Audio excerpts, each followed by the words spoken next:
आज पूरे महाराष्ट्र के जितने भी ज़िले हैं, उन ज़िलों के जितने भी हमारे मजलिस इत्तेहादुल मुस्लिमीन के पदाधिकारी है, ऑफिस बेरर्स है, उन सबको यहाँ पर बुलाया गया था और एक रिव्यू लिया गया है कि कौन कौन से डिस्ट्रिक्ट के अंदर कहाँ पे कैसी पोजीशन है।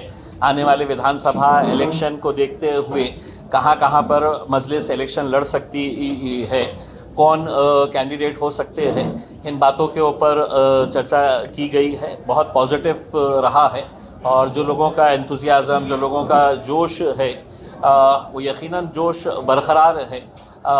लोगों के अंदर इस बात को लेकर नाराज़गी है कि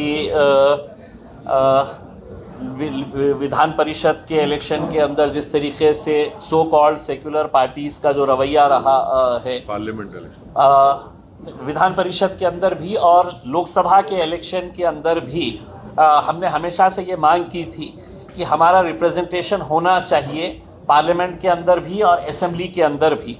तो अगर आपको टिकट ही नहीं दिया जा रहा है तो आप सोचिएगा कि आपका इस्तेमाल सिर्फ है तो वोट बैंक के तहत किया जा रहा है। आप वोट देते रहो और वही चीज़ बाज़ाब्ता अच्छी तरह से जानते हुए कि लोकसभा के अंदर ये जो secular party, so called secular parties को जो वोट मिला है, उसके अंदर मुसलमानों का, दलितों का कितना बड़ा कंट्रीब्यूशन रहा है।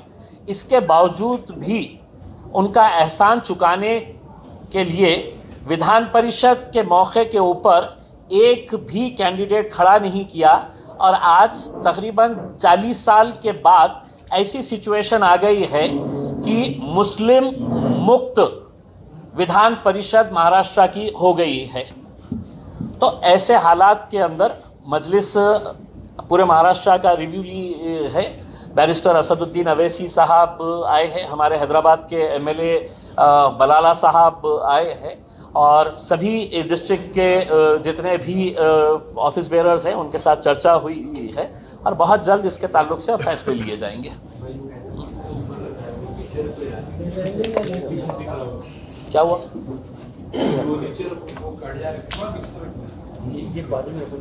हाँ चलिए,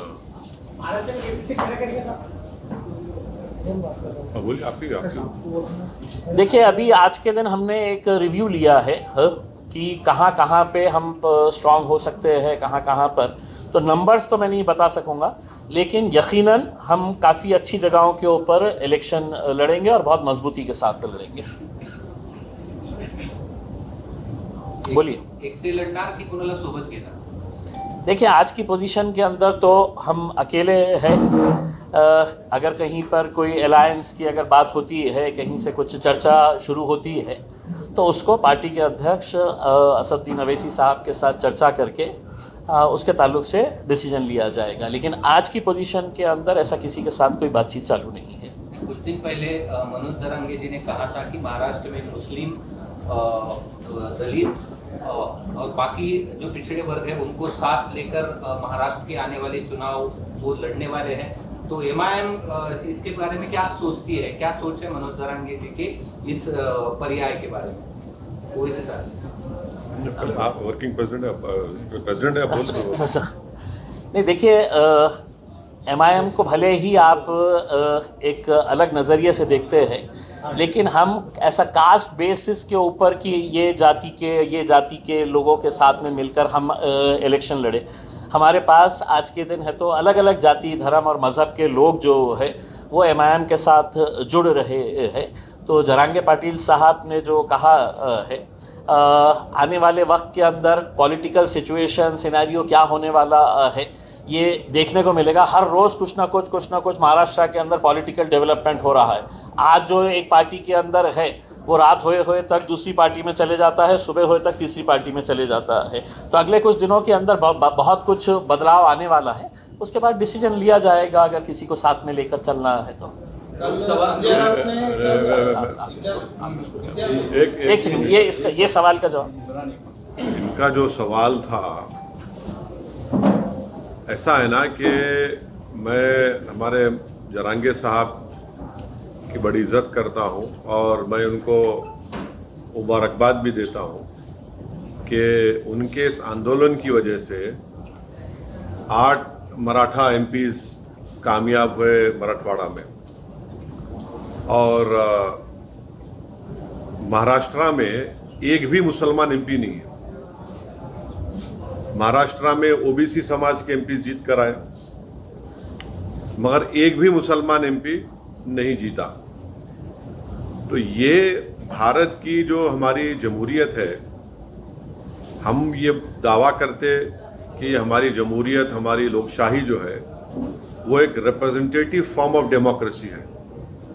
अब रिप्रेजेंटेटिव फॉर्म ऑफ डेमोक्रेसी में आपका हर समाज का एमपी जीतकर जाता है महाराष्ट्र से, और एक समाज का कोई एमपी नहीं जीतता है तो मुसलमान समाज का है। तो ये बात इन तमाम जिम्मेदारों को सोचने की ज़रूरत है, और हमारी कोशिश यही है कि जो औरंगाबाद से इम्तियाज़ जलील साहब को कामयाबी नहीं मिली, इसका ना सिर्फ महाराष्ट्र के पूरे मुस्लिम समाज में एक गम है, गुस्सा है, और वो गम और गुस्सा ये कह रहा है कि भाई हर समाज का आदमी जीत रहा है। हमारा एक एमपी था मुस्लिम समाज का, उसको हराने के लिए सब मिलकर उसको हरा दिए।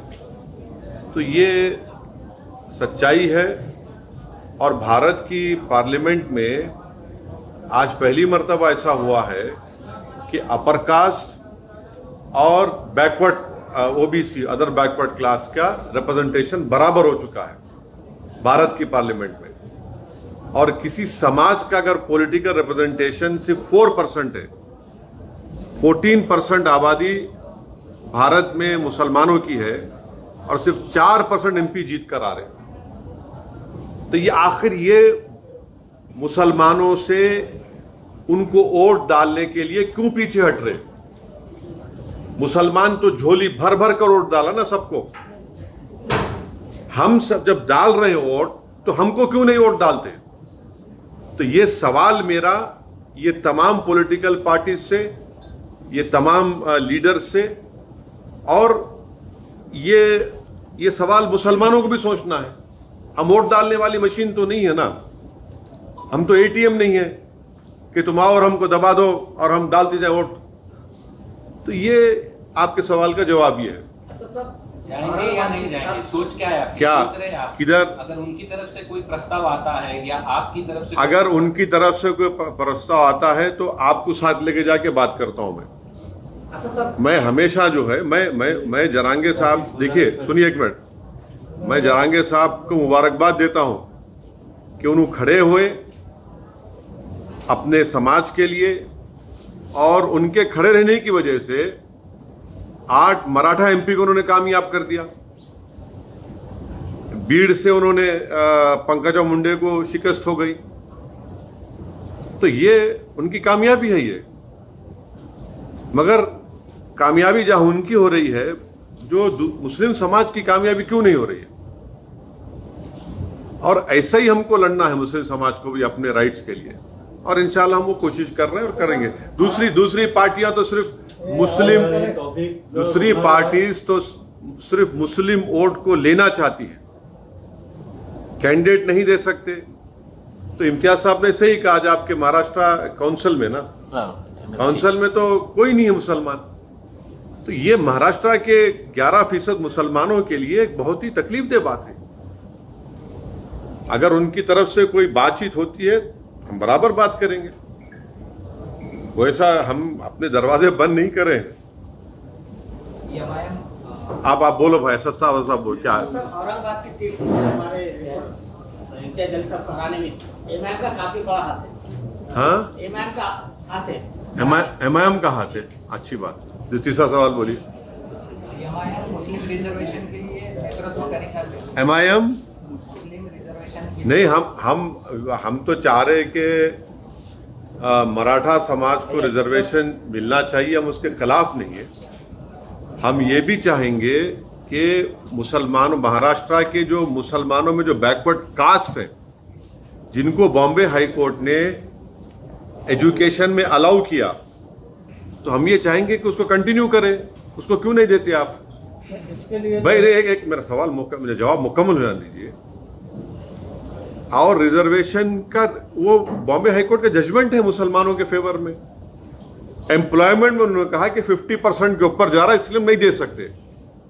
तो आज भी हम इस बात का डिमांड करते हैं कि नरेंद्र मोदी की गवर्नमेंट और मोदी अपने आप को पार्लियामेंट में खड़े होकर सीना पे हाथ मार के बोले बैकवर्ड क्लास का नेता मैं हूं, तो नरेंद्र मोदी अगर वाकई में बैकवर्ड क्लास से मोहब्बत करते हैं, जो इस देश की 50% ज्यादा आबादी है, तो पार्लियामेंट में बिल लेकर आओ। आप 50% की जो लिमिट को ब्रीच करो, पूरे पॉलिटिकल पार्टी सपोर्ट करेंगे, उसको लेकर आइए ना बिल आप। और यकीनन मिलना चाहिए, जहां पर आप हम मराठाओं को मिलना चाहिए, वहीं पर मुसलमानों को भी मिलना, मुसलमान के नहीं, मुसलमान में बैकवर्ड कास्ट है, उनको मिलना चाहिए। लेकिन 24 साल का अरसा गुजर चुका है। 1999 में हाईकोर्ट ने ऑर्डर दिया था, तो उस बीच में जो है नहीं, हाईकोर्ट का ऑर्डर जो आप बोल रहे हैं 2014-15 का है। वो कांग्रेस गवर्नमेंट जो है जाते जाते वो उसको इशू कर दिए जीआर को, वो हाईकोर्ट में चैलेंज हुआ था। तो हाईकोर्ट का जजमेंट इतना वो चल रहा जरूर, मगर जो मराठा समाज आज खड़े होकर अपने हक के लिए लड़ रहा है, मैं उनको मुबारकबाद देता हूं। और महाराष्ट्र के मुसलमानों को भी इनको देखना चाहिए और इनसे हमको सीखना चाहिए। लोकसभा चुनाव में बहुत सारे मतदार संघ में मुस्लिम फिर से एक बार कांग्रेस के सामने खड़ा होता है नजर आए।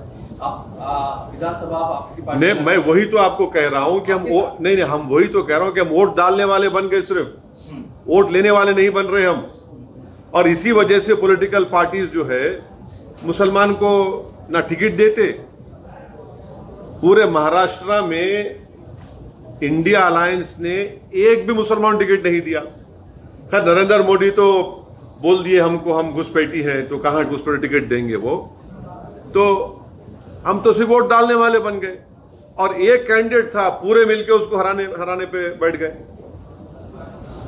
तो ये औरंगाबाद से जो वर्डिक्ट गया है, ये एमआईएम पार्टी नहीं जीती मत समझिए, बल्कि महाराष्ट्र का एक मुसलमान ये कह रहा है कि भाई तो हमारी आवाज थी इम्तियाज जलील हमारी एक पॉलिटिकल एक शख्सियत थी जिसको सब ने मिलकर हराया। आज इलेक्शन तो हो गया, मगर सब जगह से तकलीफ यही है कि भाई हमने आपको परभनी में वोट दिया, हमने आपको नांदेड़ में वोट दिया, हमने आपको धुलिया में वोट दिया, हमने आपको मुंबई में वोट दिया, थाने में दिया, आपको हर जगह दिया, मगर जब इम्तियाज जलील का नाम आ गया सबके सब सुंद हो गए। तो ये एक मैसेज है ये। लेकिन आप तो वंचित की वजह से जीते थे ना। हाँ, पिछली बार वंचित साथ में थे इसलिए जीते थे। नहीं, आपका ये सवाल है, ये आपका ये मानना है। नहीं, देखिए, अगर आप जर्नलिस्ट है तो अपने ऑब्जर्वेशन आप अपने तक रखिए, आप सवाल करिए मेरे से। ये आपका ऑब्जर्वेशन हो सकता है, मैं डिसएग्री करता हूँ उसको। ओवैसी साहब, आपके पूरे इस शहर में जितने आपने भाषण किए थे उतने हमने पूरे सुने हैं। हाँ। इस लोकसभा चुनाव ने हर जगह पर आप देखेंगे कि गद्दार रहते हैं। मीर जाफर, मीर सादिक तो हर जगह पर है। तो मीर जाफर, मीर सादिक को तो लोग जान चुके हैं ना। ये मीर जाफर, मीर सादिक तो हर जगह है। और मीर जाफर, मीर सादिक को तकलीफ इस बात की रहती है कि भाई ये नहीं जीतना चाहिए।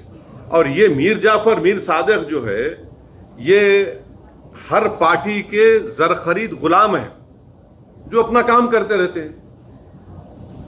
ये लोग पार्टी में भी है आपकी? हाँ, ये लोग आपकी पार्टी में भी है? नहीं, उनके ऊपर कुछ नहीं, देखिए, ये औरंगाबाद की जनता जानती है इन लोगों को, आप भी जानते हैं, दुनिया जानती है, और इंशाल्लाह इनको सबक मिलेगा। सर, आज मनोज जरांगे साहब औरंगाबाद में हैं और आप भी हैं, क्या आप उनकी मुलाकात के लिए जाने वाले हैं? अरे ये आप लोग मेरे को न्यूज बनाने के लिए मेरे को क्यों इस्तेमाल करते हैं यार? नहीं, ऐसा कोई है ही नहीं प्रोग्राम, हमारा यही प्रोग्राम है। अभी आप लोग जा रहे थे बोल के जल्दी हम प्रेस कॉन्फ्रेंस कर लिए आपकी सहूलत के लिए, ताकि हमारे न्यूज भी आ जाए। उनका बड़ा मालूम हुआ मेरे को आने पर मालूम हुआ।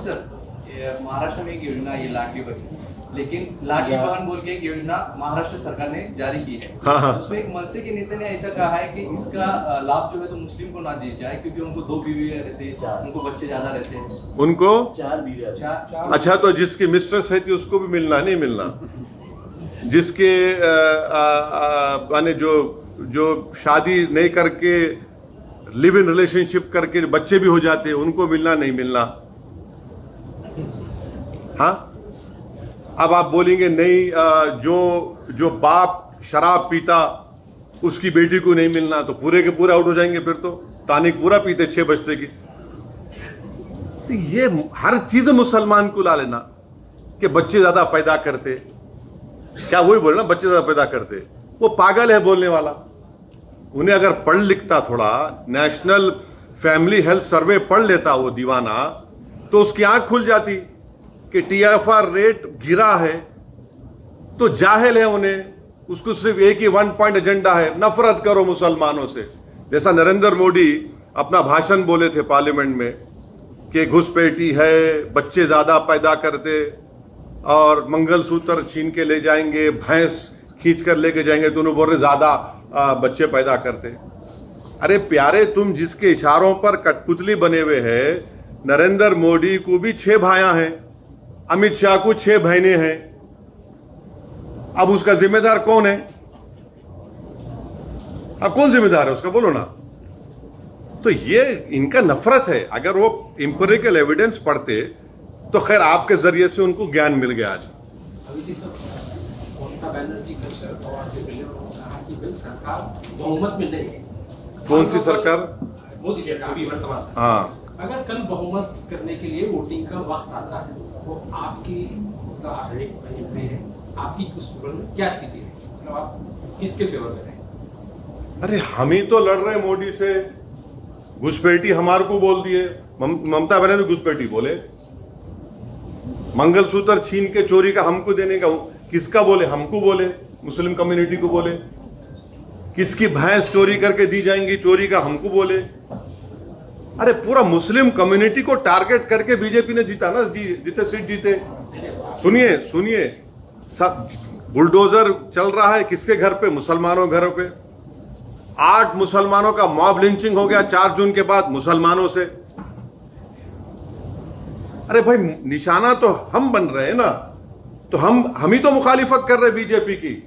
इलेक्शन में भी कर रहे, जान भी हमारी जा रही, घर भी हमारा टूट रहा, बच्चे ही हमारे जेल को जा रहे, तो हम ही तो मुखालिफत कर रहे बीजेपी की। ऑनेस्टली अगर देखा जाए, जो CSDS का डेटा है वो डेटा ये बताता है कि मुसलमान जो वोट बीजेपी को दिए थे 2014, 19 और 24 में, मोर और less it was the same. दूसरी कम्युनिटीज का बड़ा थोड़ा कम हुआ। और असदुद्दीन ओवैसी, इम्तियाज जलील जब MP थे हम दोनों, तो 2019 जुलाई में UAPA का अमेंडमेंट लाया गया था, उसकी तो मुखालिफत हम करें। कांग्रेस पार्टी साथ दी ना उसका। आप लोग क्यों नहीं आप लोग ये पूछते नहीं उन लोगों से?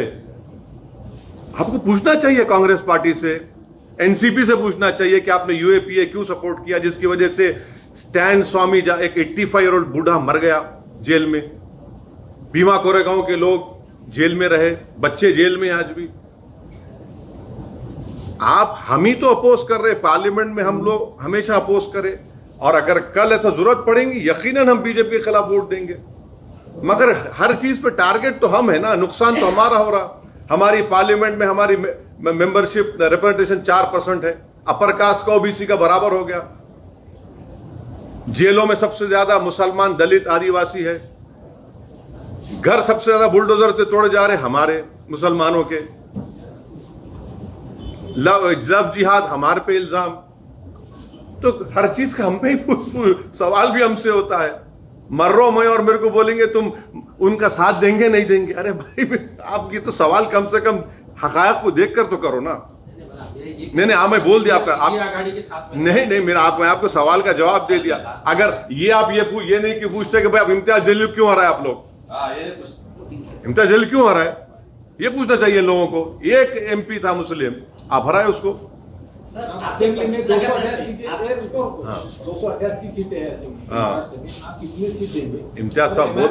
एक मिनट, महाविकास आघाड़ी के कितने सीट गिराने का आपका टारगेट? हाँ, महाविकास आघाड़ी के सीट कितने गिराना है, क्या प्लान है आपका, क्या टारगेट है? पूरे 48 लोकसभा सीट में एक मर्द खड़ा हुआ था जिसका नाम इम्तियाज जलील था, पूरे मिलके उसको हराने पे लग गए। हाँ सुनिए, एक मिनट ठहरिए। आप गिराने की बात कर रहे हैं, इम्तियाज जलील गिराने में सबका हाथ है। कोई सामने से हमला करा, कोई पीछे से करा, कोई साइड से करा, वो सब महाराष्ट्र की जनता देख चुकी है। सुनिए सुनिए सुनिए सुनिए, आपका सवाल हो गया, जवाब सुनो। अब हम एक पॉलिटिकल पार्टी है, हम लड़ते हैं, हम जीतने के लिए लड़ते, किसी को हराने के लिए, गिराने के लिए नहीं। ये कोई कुश्ती का दंगल नहीं है कि चित करके गिरा देना, कि बॉक्सिंग मैच नहीं है पंच मार के गिरा देना। एक जमहूरियत डेमोक्रेसी में एक डेमोक्रेटिक पॉलिटिकल फाइट होती है। प्रकाश अम्बेडकर को आपने 100 सीटें मांगी थी, तब आप साथ में थे। नहीं, आपको नहीं, आप झूठ बोल रहे हैं, आपको नहीं मालूम, झूठ बोल रहे हैं आपको झूठ बोल रहे हैं। देखिए, आप सवाल करिए, अपना ऑब्जर्वेशन मत दीजिए। आपका ऑब्जर्वेशन है, बाहर लिख जाइए। एज अ जर्नलिस्ट आप सवाल करिए, मैं सुनने तैयार हूं। मगर अलायंस क्यों टूटा, जब मैं किताब लिखूंगा बताऊंगा आपको। मगर हमारी वजह से नहीं टूटा अलायंस। प्रिकॉशन क्या लेंगे सर? प्रिकॉशन क्या लेंगे? आने वाले क्या आने वाले वक्त में अलायंस की गुंजाइश है क्या? किससे? अब कौन अलायंस करना चाह रहा, हमसे कोई बात करेगा तो हम बात करेंगे। अभी तक तो कोई बात नहीं करे, कोई बात ही नहीं हुई अभी किसी से हमारी। मोदी हुकूमत इमरजेंसी हालात है, ऐसा संजय राउत ने कहा है। मोदी हुकूमत इमरजेंसी हालात में है, इस तरह का है। मोदी दौरे हुकूमत नहीं, इमरजेंसी यकीनन इंदिरा गांधी ने नाफिज किया था। नरेंद्र मोदी सरकार में सबसे ज्यादा यूएपीए का इस्तेमाल मुसलमानों पर, दलितों पर, आदिवासियों पर हुआ। नरेंद्र मोदी जब प्राइम मिनिस्टर है 10 साल में सबसे ज्यादा घर तोड़े गए बुलडोजर से मुसलमानों के। मॉब लिंचिंग पहले भी होती थी, मगर 10 साल में सबसे ज्यादा मुसलमानों की हुई। जब से नरेंद्र मोदी प्राइम मिनिस्टर बने, मुसलमान एक पॉलिटिकल आउटकास्ट हो गया। अब तो सेकुलर पार्टीज भी सिर्फ बोलती वोट डाल देना, मगर कोई साथ ठहराने तैयार नहीं है। ये है रियलिटी भारत की पॉलिटिक्स। जलील साहब विधानसभा में जाएंगे या प्रेसिडेंट ही रहेंगे महाराष्ट्र? हाँ, जलील साहब इंशाअल्लाह ताला महाराष्ट्र की पॉलिटिक्स में बहुत बड़ा रोल प्ले करने वाले हैं फ्यूचर में। शेख साहब, एक सवाल ये है कि इन फ्यूचर क्या प्लान है पार्टी का? अब ये बोल दिए ना अंकल, पूरा बोल दिए इनिशियल। अब sir, Rahul Gandhi letter of opposition की हैसियत से अभी लोकसभा में बोल रहे हैं, सब लोग तारीफ कर रहे हैं, आप कैसा देखते हैं सर? 10 साल के बाद में लेटर ऑफ ऑपोजिशन मिला है। हाँ, तो उनके पास स्ट्रेंथ है, उन्होंने 10% उनके पास आ गए, उन्होंने LOP बन गए। ये है। कल विधानसभा की सीढ़ियों पे संजय राउत ने चंद्रकांत पाटिल को कहा है कि अपने को फिर से एक बार साथ आना चाहिए, बीजेपी और शिवसेना। देखिए, मैं आपको जैसा बताया ना कि आने वाले कुछ दिनों के अंदर आपको बहुत सारे बदलाव नजर आएंगे उसमें। कौन कब कहाँ किसके पास जाने वाला है, कौन किसके साथ अलायंस करने वाला है। अच्छा, आप लोगों को प्रोग्राम में जाने का भी है, याद रखिए। मेरा प्रॉब्लम नहीं है। हाँ, याद दिला रहा हूँ, आप कल याद दिला रहा हूँ। एक आखिरी लोकसभा चुनाव के बाद आप पहली बार प्रेस दे रहे हैं, मतलब यहाँ पे, तो ये जो महायुति को जो फटका बैठा है अजित पवार साथ में जाने के लिए, हाँ, महायुति के साथ अजित पवार साथ में गए, इसीलिए महायुति की सीट लोकसभा में अच्छे खासे गिरे। तो आप कैसे देखते हैं ये महायुति सरकार को विधानसभा के अंदर? देखिए, उसमें मैं कैसा बोलूं किसी और पार्टी के बारे में। मैं तो मेरा गम बयान कर रहा हूं, मैं तो मेरी तकलीफ आपको बयान कर रहा हूं। मैं तो बयान कर रहा हूं कि किस तरह से मेरे जो ख्वाब थे, मेरी जो उम्मीदें थी, उसको सब मिलकर तोड़ने की कोशिश करें। मैं कोई मेरा गम भी तो समझे, कोई मेरे ख्वाबों को भी तो कोई देखे, कोई मेरे वजूद को तो माने। अब मैं कब तक दूसरों के बारे में बात करूं? कब तक? 50 साल हो गए, 18 लोकसभा के इलेक्शन हो गए, मैं कब तक उनके ख्वाबों को पूरा करूंगा? मैं कब तक अपने आप को खत्म करके अपने उनके महलों को तामीर की इजाजत दूंगा? मैं कब तक अपनी उम्मीदों को और अपने ख्वाहिशात को दबा दूंगा किसी और की खुशी के लिए? ये तो इंसाफ नहीं है ना, ये तो इंसाफ नहीं है। सर दिल्ली की पॉलिटिक्स क्या बोलती है? मोदी सरकार 5 साल चलेंगी? हाँ, 5 साल चलेंगे क्या? सरकार गिर जाएंगी? मोदी सरकार। दिल्ली की पॉलिटिक्स क्या कहती है सर? एक बात सुनिए, ये जब से उन्होंने प्राइम मिनिस्टर बने 4 जून से, मैं आपको बोला कि इतने 10 से ज्यादा मुसलमानों का मॉब लिंचिंग हो गया। मध्य प्रदेश में, यूपी में कई जगह पर घरों को तोड़ दिया गया, बल्कि आप ही के बिरादरी के मीडिया के लोगों ने एक मॉब लिंचिंग को रिपोर्ट किया तो ये नया कानून के तहत उन पे केस बुक कर दिए। तो अब फ्यूचर में क्या होता है मेरे को नहीं मालूम, मैं तो कोई ज्योतिषी नहीं हूं, मैं अपनी हथेली को देखकर तो बोल नहीं सकता, ना मैं आसमान के तारों को देखकर बोल सकता। मैं जरूर ये बोल सकता हूं कि सबसे ज्यादा तकलीफ में अगर कोई आज है तो भारत के मुसलमान हैं। वो इस बात को समझ नहीं पा रहे हैं, और समझना भी चाहिए। वोट डालने वाले बन गए मगर उनको कोई जिताने वाले तैयार नहीं। पिछले 5 साल में अभी आप अधिवेशन में गए, तुम्हारे को वहां जाने का है ना? लोकसभा नहीं जाते, मैं ही पसंद आ गया तुमको। एक लास्ट सवाल पूछता, अभी आप अधिवेशन में गए होंगे, कौन से? अभी लोकसभा के? हाँ, गए ना। पिछले 5 साल आपके साथ कोई तो भी बैठता था, हाँ। अभी जब आप गए तो वहाँ पे याद आया? मैं यकीनन इम्तियाज जलील मेरे को बहुत याद आया। इम्तियाज जलील मैं जब ओथ लिया तो मेरा ओथ बड़ा फेमस हो गया पूरी दुनिया में। आप लोगों ने, आपका शुक्रिया, बहुत बहुत थैंक यू वेरी मच। नहीं सुन, एक मिनट ठहरो। इम्तियाज जलील मेरे को पैगाम भेजाए, असद भाई आप ओथ लिए और बहुत अच्छा लिए। तो मैं उनको मैसेज करा, यार इम्तियाज तुम्हारी कमी बड़ी महसूस हो रही है। यकीनन मेरे को कमी महसूस हो रही। हम 2 थे भाई, मगर पूरों पे भारी थे हम लोग। मगर ठीक है, अल्लाह का जो फैसला है, मैं अकेला हूं तो लड़ेंगे, कोशिश करेंगे। मैं पहले भी 15 साल अकेले था और अपनी जितनी मुझसे कोशिश हो सकती है इंशाल्लाह मैं कोशिश करूंगा, अपनी बात को रखूंगा। मगर सवाल यह है कि नुकसान किसका हो रहा है, किस कम्युनिटी का नुकसान हो रहा है, किस समाज को आप पॉलिटिकल रिप्रेजेंटेशन उनका रोक रहे हैं।